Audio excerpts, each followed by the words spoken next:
Hey everyone, my name is Danilo Petrovic. I'm Ilya Marchenko. I'm Denis Kudla. I'm Evgeny Donskoy. I'm Henry Laaksonen. I'm Peter Torebko, and you're listening to the Game to Love podcast.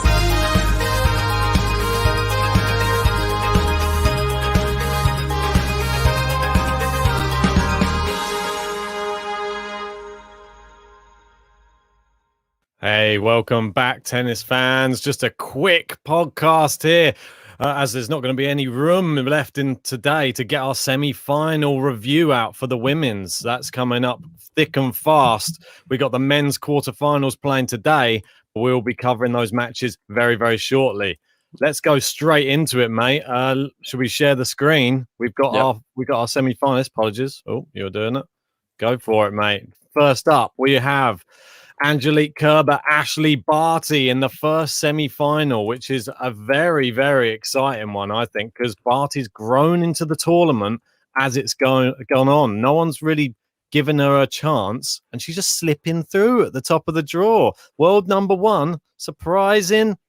Not that surprising she's there in the semis, really, is it? Come on. No, it really isn't. For me, it was just the injury for Barty. If she wasn't injured, you kind of would expect it. I didn't think her draw's been too difficult so far, if I'm honest. I think Carla Suarez Navarro, no offense to her, is beatable at the moment. Blinkova as well, Siniakova. Krajcikova's had a lot of success, but not really on grass. But she still managed to beat her. That's probably the more impressive of the victories. But the best one was actually Tomljanovic, because Tomljanovic has been playing great. And for her to win that was a real statement of intent and showing that she is the world number one and the person who everyone needs to be. But the reason I want to talk a little bit more about Kerber is it's in the title of the video. I honestly think now she might not be the bookies' favourite, but she's my favourite now to win the whole thing. And the reason I say that is because on the grass, she's looked great.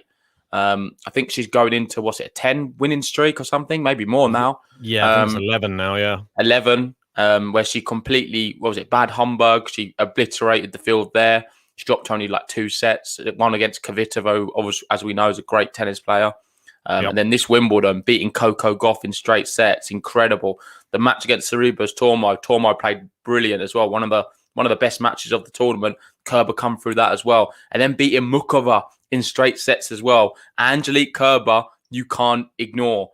And if you look at these two's head-to-head, I don't know if you've had a look at it. Yeah, she's actually leading the head-to-head 3-2 as well against Barty.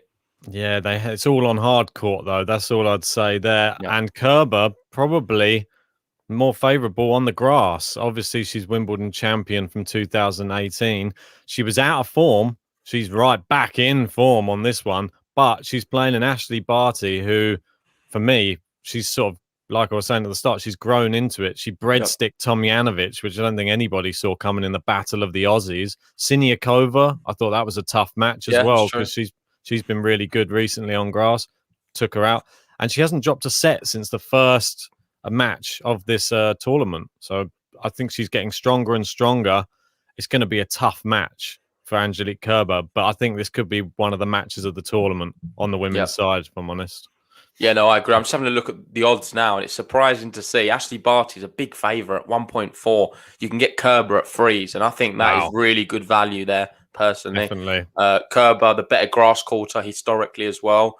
I think Barty's just sort of rides on the fact that when people discount her, she always seems to be able to find a way to win. She's the world number one, and it's difficult to go against her. And this is the semi-final with the Grand Slams. I look at the other one, there's no Grand Slams, but these are the ones who a little bit more experience and who have done it previously on the big stage. So maybe you was right all along to go for experience. Maybe, mate, but with the wrong experience I picked. I should have just gone with a bit more youthful experience, isn't she? Well, she's the most consistent player on the tour. That's for sure. And Angelique Kerber, she's the most consistent player on grass. But it looks like this season, it's been a short one, but she's one to beat. She's a former champion here. I'm surprised not many other people had her going far. There was that Serena matchup. There was a lot of people hyping her up, including myself. We didn't see the injury coming, but with Serena not in your way, it's just sort of opened the doors for Angelique Kerber, and she is a real threat. I'm going to make my selection, though. I'm going to go Ash Barty, mate. I think she's improving as the tournament's going. I think it's going to be 3 sets. I'm surprised you've done that, because I know you've got Kerber in your top 5. Yep. You've been bigging her up a lot. We've even got an Australian in the chat, Almina, people who don't know him, saying, sorry, Barty, but I'm a Kerber for this one. So it just shows you the Australian's not even sure about Ashley Barty's hopes here. And I agree with him. I'm going opposite to you, man. I'm going Kerber to win this one. And I think it's going to be 3 sets. I feel like it's destined for 3. Both of these players are such good value for a set. And I'll be really shocked if one of them can win in straights. If they do, you'd have to say they're favourite to win the whole thing. Yes. If it was to see Kerber obliterate Barty in straight sets or vice versa, then I think they're the favourite. I wouldn't look at the other semi-final. I think that she'll come out strong, Ash Barty. If she takes the first set, it's going to be all to play for then. I think that she can do it. You saw what she did against Tomjanovic, came out up the blocks fast, breadstick. I think that she's playing a lot better now than we gave her credit for. And I think Kerber, she's playing better too. So it's going to be a clash of the titans. The consistency for me will come out on top. And I think that's Ash Barty. Okay, good point. So moving on to the other semi-final. Apologies that we're rushing through this because we're just aware of the time and we're going to be covering Djokovic very soon. And with England playing today, it's very difficult to to be able to fit everything in. But we're doing our best for you guys. And Karolina Pliskova, the real surprise package of the tournament on the women's side. Almina sums it up nicely. Well, we're all sleeping on Pliskova. I didn't expect it. I don't think anyone did. I'd looked through the brackets. There was no one. Not one single individual put her through this far. No. She's had to beat some good players along the way as well. Yes. She's going to get some of them up just so I can... Samsonova, probably the one of note. Obviously, she played so well in the tournament leading up. I believe she even won the tournament leading up to this in, where was it, in Berlin? Yeah, so she took her out in straight. She's not dropped a set this whole tournament. That's worrying if you're Sabalenka, I think. And the weirdest thing about it, she's coming off the back of bad form, like really bad form. She had obviously the one in Rome on the clay where she got double bageled in the final against Sabalenka. And since then, she only won one more match, the first round of Roland Garros. She then lost in straights to Stevens. She started her grass court form, lost in straight sets to Pegula in Berlin. She then went to Eastbourne, lost 2-1 to Camilla Giorgi. And you're thinking, this is the usual Karolina Pliskova. No one gave her a chance in hell, to be honest. First match up against Zidansek. Obviously, the semi-finalists at Roland Garros, and everyone's starting to think, no chance. She beats her straight sets. Then beats Donna Vekic, a good experienced player. Then beats Martinkova, Samsonova, and I think I know you said Samsonova was the most impressive. For me, it was the next one, Golubic. Yeah. So I've frozen a bit. It's all good, but she, for me, has been the most one of the sort of standout players of the whole tournament. And to beat her 6-2, 6-2 is remarkable. I don't know they played it under the closed roof. It seems to be really suiting her, this closed roof, because she's finding some aces. And I don't know if you've seen any of her stats in her matches, but she found 8 aces against her there in that one match, which is quite good for a women's match. And her first serve points won is about 83%. So she's serving very well and looking very dominant off of her first serve. But talking about first serves, I think it cues nicely into Sabalenka. I don't know if you want to talk about her. Yeah, I mean, Arina Sabalenka, she was one you had in the final, and fair play to you, mate. I think it's a really good call. We all know what she's capable of. If she really starts putting her form together, she's scary. And I think the real test for her came against Elena Rybakina. Rybakina really pushed her in that match, but it was the power that saw her through. I didn't catch the Jabeur match. I know that you were covering that. Maybe you can give us a bit of insight on how she played in that match. Just dominant, man. Really good. And she was crafty with it as well. It wasn't just all power. She knew when to take the power off at times. She wasn't overhitting the ball. She's been criticised a lot in the past for overhitting and overplaying sometimes because she doesn't know anything but power. But she was mixing it up nicely. And Ons Jabeur, she couldn't really deal with the serves either. The serves were thundering down. Ons tried to return some of them, but it was just too much for her on the day. It was actually probably closer than the scoreline suggested. I thought Ons Jabeur had some good moments in it. Yeah. Ultimately, Sabalenka just had that little bit more nous, you'd think. And that probably comes from winning so many more tournaments. Granted, not a Grand Slam level, but she's still a bit of she's got that champion spirit, if you know what I mean. I think Ons Jabeur, she's just won a title. Was it her first title on grass? Yeah. Sabalenka, a bit more prestigious on the women's tour, and it sort of shone through slightly. But it was very close, and I'm really proud that she was able to win against Karolina Pliskova, mate. Yeah, you'd have to say in normal times, I think everyone would pick Sabalenka, right? But right now, I don't think it's as easy as that. I think it's going to be a very difficult match for her. I think so too, mate. Especially someone who hasn't dropped a set and played very good opposition as well on the way.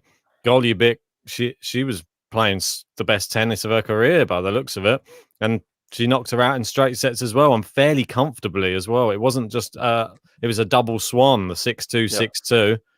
I look at the head-to-head between Sabalenka and Pliskova. It was 3 years ago, the last two matches they played, and Sabalenka beat her then, and that was 3 years ago. I think she beats her again. That's why she's 3 years better now, and Sabalenka's game has come on a long way. Pliskova, I think she had a good tournament. She's probably going to prove me wrong again. I'm going Sabalenka. In straight sets? No, 3, because the last 2 times they played, it was 3. I'm going to go with 3 again.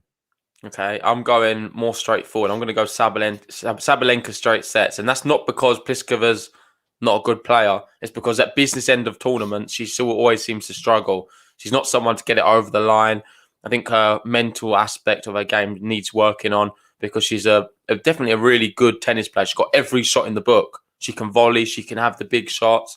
My concern is it gives me the vibes of a bit of a Hurkacz Medvedev type of match between these two. It's like the women's equivalent of it. And Sabalenka would be obviously the second seed, just like Medvedev is. So that's why I sort of draw that conclusion. They're very similar in terms of rankings on both men's and women's. But you know how it went for Medvedev and Hurkacz come through. Is Pliskova going to do that? Possible. But irrelevant to that, I'm going Sabalenka straight sets. Mate, well, I think that we've sort of set out our stall for Sabalenka over the beginning of this year, the back end of last year. We sort of bigged her up quite a lot. I think we should stick to our guns and say we're expecting her to do really well. I think that she has a slam in her. Is this her slam? We're going to find out. And was that your prediction from since the beginning of the tournament? Was it Sabalenka to win the whole thing? Yeah, wow. But my other finalist, Coco Gauff, she didn't get through, but she come very close. So it wasn't a bad run from her as well. Kerber was probably the wiser pick, if I'm honest. Well, I don't know, mate. We'll wait and see. Wait and see. Sabalenka, if she makes it to the final, mate, very good selection. So I do not rule out Pliskova, though. She has been in a Grand Slam final before. It was the US Open. It was back in 2016. In Wimbledon, she's never been past the 4th round. So this is going to be her best finish ever at a Wimbledon. Maybe she can go one better, or maybe she's content. I've got a few quick fire questions for you as well, mate. And that is, out of these 2 semi-finals, where's the winner going to come from? Out of these 2 semi-finals, it's more likely the top, I think. Okay. It's more likely the top, but I wouldn't be surprised. Mate, I can just see Pliskova winning the whole thing now, because it's the only one neither of us has picked for anything, and Pliskova probably goes through and win, but I'd say the top. Okay, so the top for you. And are we going to be seeing another edition of Barty Sabalenka, the number 1, number 2 seed? So. We've seen it many times this year. We've covered a few matches on the watch along. Are we going to be seeing another one? I hope so, mate. I think that could be. That's the one that I'm pitting. I want to see it again. I want to see it this time on the grass. We've seen it on the clay this year. Want to see it on the grass courts, because this might be Sabalenka's chance. Because you saw she did well against Barty on the clay. I think this faster surface, we've seen how hard Sabalenka hits. It's scary. Yeah. So, but Barty, if Sabalenka doesn't bring her best game, someone like Barty will just clean her up. That's it. Simple as. Yeah, I agree. And just an update for you guys, we'll be covering these matches on Game to Love tomorrow. I believe they start at 1 o'clock. Yeah. They'll probably both be on centre when there'll be one after the other on centre court, their semi-final day. Make sure to join us for it. It's going to be epic. And then we'll have the men's semi-finals Friday. But before that, we've got the men's quarterfinals. We did a video on that yesterday where we was talking about all of our predictions. We've got a match going on right now. The first one started, which we're not covering. The only one we're not covering today, and it's on serve. But one thing I would say is Khachanov has started the brighter of the two. He's had a few opportunities to break, not been able to take them so far. And Chapo is getting put through it a bit, it seems. Yeah, indeed, mate. But I think we should wrap up. They're warming up on centre court at the moment. That will start soon. We're going to leave this stream, jump onto the other one. Make sure you join us for that one. It's going to be an exciting one. Novak Djokovic versus Martin Fucsovic. Get it right this time. You still said Martin. That's Martin. Martin. Well, the button's right. Anyway. We have a button for that as well? Yeah, we do, mate. Right, mate. You couldn't help it. Well, let's wrap it up anyway, guys. Make sure to join us on Centre. We'll see you very soon. Like this video if you haven't already. Hit the subscribe button. Apologies that it's short, but we've got big tennis matches coming up. See you guys soon.